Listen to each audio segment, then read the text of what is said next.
Hi everyone, it's time for our first video while we're in lockdown. I'm going to do shorter videos. It won't be the same as a class, but let's just make the most of it. I wanted to begin today with some things for our neck. So this is one of my favorites. You bring the chin to the chest, just relax the shoulders, breathing in through the nose, and then we just start turning the chin from side to side. Noticing how it feels. You're not pushing it, you just take it to the side, see where it stops. Notice if it's pulling somewhere else. So I notice my right side's a little bit pulling into the top of the right shoulder there. And then lift it up a centimetre and then left to right again.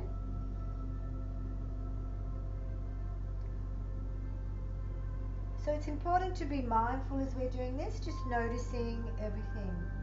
It's like we're saying, hello body. Lift the chin up a little bit more, again, to the right, to the left.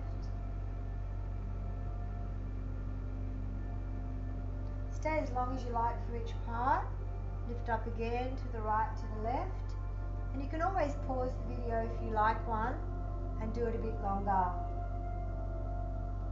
And by going up just a centimetre at a time, it gives you a chance to see where perhaps you're a little bit tighter and spend a bit longer there. So yoga is exercise with mindfulness as well when we're exercising, and we can personalize it. So I just noticed a good stretch there. So even just lifting the chin up a bit and finding another spot. So I encourage you to do something like this every day. Good, and then if it's okay for you, going around in circles. So because I can't see you and I don't know what's happening for you, it's really important that you just take your time and do whatever works for you.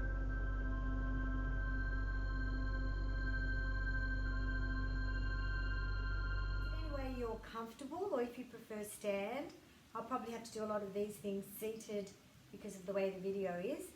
So we start making big circles with your right shoulder, and I just got a click. Be very deliberate about it. Think about the actual shoulder, drawing a circle with the shoulder, and make it as big as you can. As far forward, as far up, as far down. And with that practice of mindfulness that I want you to keep remembering, it means that you're thinking about what you're doing and nothing else. And this practicing of being mindful will really help us to stay in the moment and not to be dwelling about the past or the future too much. All right, bringing the shoulder forward the other way. And I like doing it one at a time because I can really concentrate on noticing how it feels. Now the shoulder girdle also takes in your collarbone. So it's the collarbone, the shoulder joint, and at the back, the shoulder blades. So I want you to notice if there's any particular pull that doesn't feel right. And really movement is going to help a lot of shoulder problems anyway. So just working within your own range. Okay, and the other side, big circles going back. Now I'm taking a moment to notice, and they both seem to be about the same. So that's good. I'm getting a similar pull in both, except when I do this shoulder roll, I've been crocheting a lot. So this shoulder is a bit tight in here while I do the shoulder roll. So this is going to help. And going the other way. I just do the opposite. And then after you've done that for a while, you can do both. And even, I'll just go sideways so you can see, even as I roll, if I kind of deliberately stretch through here, so to roll forward and stretch across the back of the shoulder blades. I roll forward, and then the same going back. Now these can be daily things. Everything I'm showing you, most of the stuff I'll be doing on these, things you can do every single day. And then it's always nice to release your necks by squeezing really tight. Really squeeze, squeeze, and then drop. And squeeze really, really tight. and then drop. One more, squeeze really, really, really tight and drop. Right, forehead neck also, bring the chin to the chest and adding the weight of the arms and staying wherever it feels like you need a bit more. You can even do things like this when you find a spot, get your fingers and stretch all that muscle that pulls from the neck into your head. Doing that quite a bit. And as I said, please remember to pause if you want to spend longer on part of it. You think, oh, that was a good idea, I really need this. Just pause so you can do that a bit longer. I won't stay too long on all the stretches. And then also doing the right to left rotation of the neck. You can do it moving deliberately from the right to the left. Or you can also do it this way where you turn to the right, breathe in, and as you breathe out, turn a little bit more. Hold it, inhale, lengthen, always twisting on a lifted spine, and exhale, twist. Good. And the same the other side. Inhale, lengthen, exhale, twist. Inhale, lengthen, exhale, twist. And back to center. If there's only one pose that you want to remember, let's make a downward dog. Today I'm going to show you quite a few things we can do in downward dog. So spreading the fingers very wide, coming on your hands and knees, and putting the middle finger in line with the shoulder. And keeping the heel of the hand in line with the shoulder. So you haven't got your hands forward and you haven't got your hands short. So the heel of your hand, that's the heel, needs to be directly underneath your shoulder. Spread the fingers nice and wide, and like starfish stuck on a mat, you're not going to have any air under your fingers, and see if you can feel equal pressure on each finger. Tuck the toes under and lift the tailbone up. Now most of you will keep your knees bent so that instead of having your shoulders forward, you can bend your knees and take them back. Take your body back towards your thighs. Okay, we'll do a calf stretch. One heel down, lifting up. The other heel down, lifting up.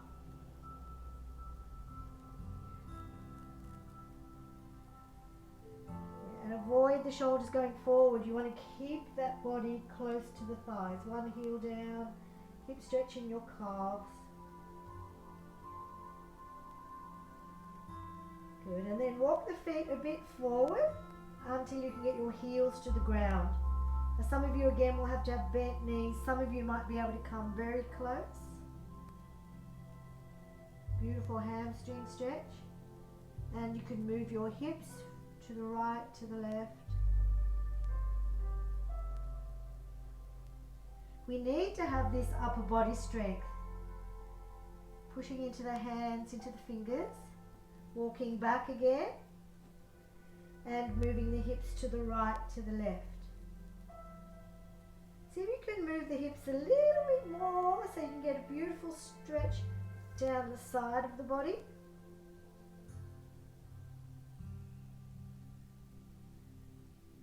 And this is a good time also while you're in downward dog to make circles again with your neck. Move it around, decompressing the spine and the neck. Good. And lifting up your right leg nice and high and keep the shoulders square. Make circles with your ankles.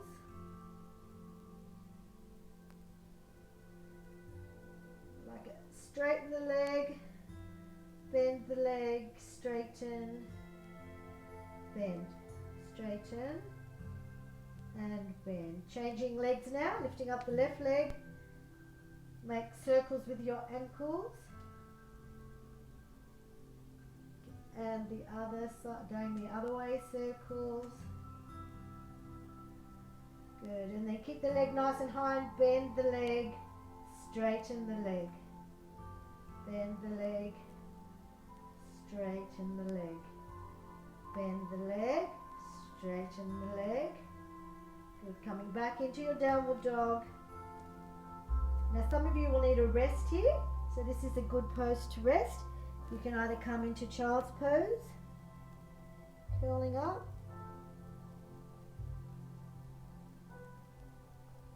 Good. And you can always release the hands. Alright, let's get back into downward dog again. Spread the fingers nice and wide. Back into downward dog. And this time making big circles with the whole leg. Lifting up the right leg. 3 big circles going one way.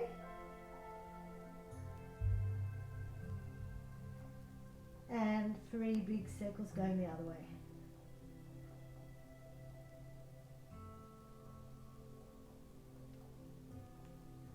Do that with the other leg.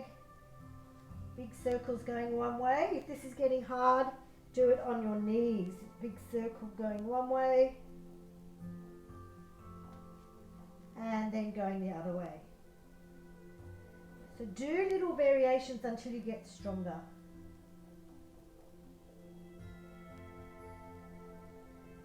And coming down on the knees. Toes together. Knees nice and wide. Bring the belly down. Now the hands are part of the pose, so keep the fingers wide, keep those starfish hands stuck on your mat and drop the forehead down. This is a great pose to hold for longer periods of time. Keep your bottom near your feet pushing back. Good. One more downward dog pose, coming onto your hands and knees. Tuck the toes under, lifting up into downward dog.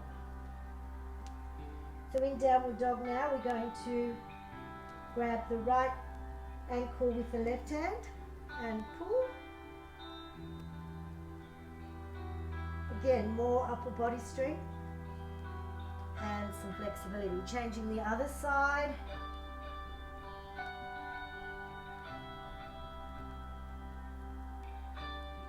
And back to center. Good. Coming down onto the hands and knees again. Now we're going to come up to stand and we're going to do 2 standing poses to strengthen our legs and also to work the core. So our first one, bend the knees and lifting up your right leg nice and high. Keep your hands near your feet. And take the leg as high as you can into a mid-air split. Lock the head down. Relax the shoulders and the face. And just leave the leg up, the right leg up high. Now some of you will be able to push it straight. And we're going to hold this for 1 minute. The standing leg should be a little bit bent so that you can actually carry the weight in your muscles. Locking the knee will jar the knee joint. But the ankle can take it. So bend the knee a little bit. Now you start to feel tightening coming to your legs. Calf will be getting tight. That's how we strengthen our bones and our muscle. It's good to squeeze the belly a little bit. And see if you can push the leg a bit more. Just another 15 seconds or so. This is one I was practicing for a while, trying to go to 3 minutes. Strengthening our legs without having to go out into the cold. Right, let's change legs. Lifting up the left leg nice and high. Softening the right knee, not locking it. And if you can, mentally push through that top foot to stretch the leg a bit more. Otherwise, just keep it bent. It's a good time to practice our breathing. Breathing in and out through the nose helps to calm the nervous system. And a really nice long out breath. So keeping the body relaxed and calm while we're keeping the legs strong. Often we tense our shoulders and hold our breath and we don't realize it. So if you can be as relaxed as you can in a strong pose like this, that will later on translate into your life where you notice your tensing, and then you can deliberately relax the shoulders and the face and start to breathe slower through the nose. These are self-regulation practices, self-awareness practices. Good, and slowly coming down with that leg, coming up to stand. So every time we do a class, we'll do a balancing pose. Today's the tree pose. Beginner's tree, here. Remember to roll the shoulders back, lift the chest up, palms together, keeping the elbows parallel to the ground. Level 1, level 2. Now there's a deliberate pushing in. It's not going to stay there. People think it's slippery, but there's a deliberate pushing in. Now your foot should be below the knee, or if you're ready for it, above the knee. Initially, you just start to look down till you've got your balance, and then gradually, if you've got your balance, you might be able to raise your arms up and re-establish your balance again. And then if your balance is getting a bit better, you can gradually start to look up. And for those of you who are a little bit more experienced, you can even start beginning to squint your eyes or close your eyes. I'm a bit wobbly while I'm talking.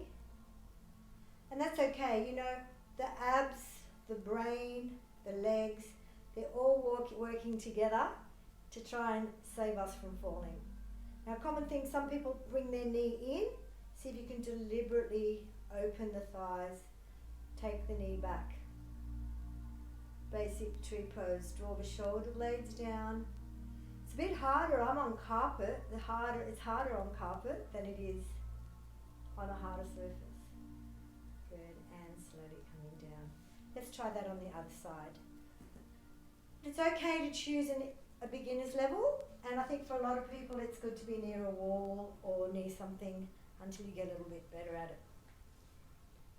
Mentally pushing that foot into the thigh, it doesn't stay there by itself.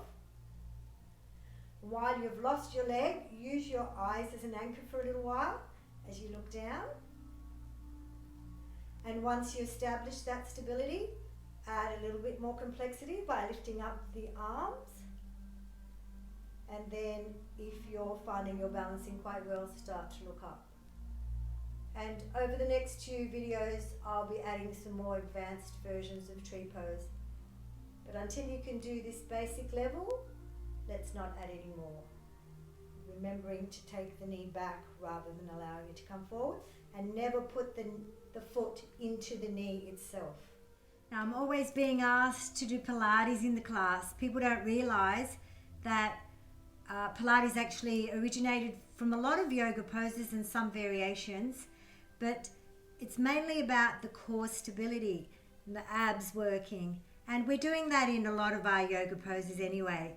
But there is something that I'd like to show you for basic core strengthening, especially the lower abs. Something really easy you can do every day and gradually start to do it longer is just to lie flat on your back and raise the legs. Okay, you can spread the toes, wiggle the toes, make circles with your ankles. But just having the legs up is working your lower abs. Now, most of you won't be able to hold it very long, and if you're pregnant, you might want to do it with one leg, or if your abs are very weak, just do it with one leg to start with. And if you want to improve on something, write down how long, set a timer, and see how long you could do it today, and then gradually see how long you can do it another day, and gradually doing it longer and longer. And this is a good time to practice our breathing. So just keeping the legs up, and we'll do our breathing practice today. In through the nose, the belly rises. Out through the nose, the belly falls. This is called diaphragm breathing, and breathing into the diaphragm is the most efficient form of breathing, so you should be gradually breathing less breaths a minute. See if you can also time your breath and see if you can gradually work towards breathing maybe 4 or 6 breaths a minute. That should be manageable for most people. In through the nose, the belly rises. A comfortable pause. And a long breath out through the nose is more calming. It might look really easy having your legs up like this, but I bet some of you are already feeling it. Now if you're feeling it in your lower back, it means that your abs have stopped working and you need to have a rest and move around. Otherwise, stay there. Yeah, don't rush to come down. If your back's not hurting, you can mentally push your belly button to the ground to support your lower back a little bit. But gradually, as your abs improve, you should be able to hold your legs up longer. Now, this is more the lower abs rather than the upper abs. And these abs act like a girdle to hold your organs in, hold up your intestines and your bladder and your uterus. We need strong muscles in there around our organs. So let me encourage you to practice this every day and gradually get longer, and you'll see how your abs are getting stronger and stronger. So that's a great basic one to do. Let's stay there a little bit longer, practicing our breathing. Keep resting and coming back up if you need to. In through the nose, the belly rises. Comfortable pause and a very long breath out. In through the nose, the belly rises. Comfortable pause. See if you can start to lengthen that out breath. It takes a long time to breathe out when you're relaxed. And see if you can delay rushing to breathe in again. So every week or every video, I'd like to show you a breathing practice, but this is the most basic one that you get a lot of benefits out of. Slowing down the breath, breathing into the tummy, not into the chest, and breathing very slowly, especially lengthening the out breath and getting used to not rushing to breathe in again.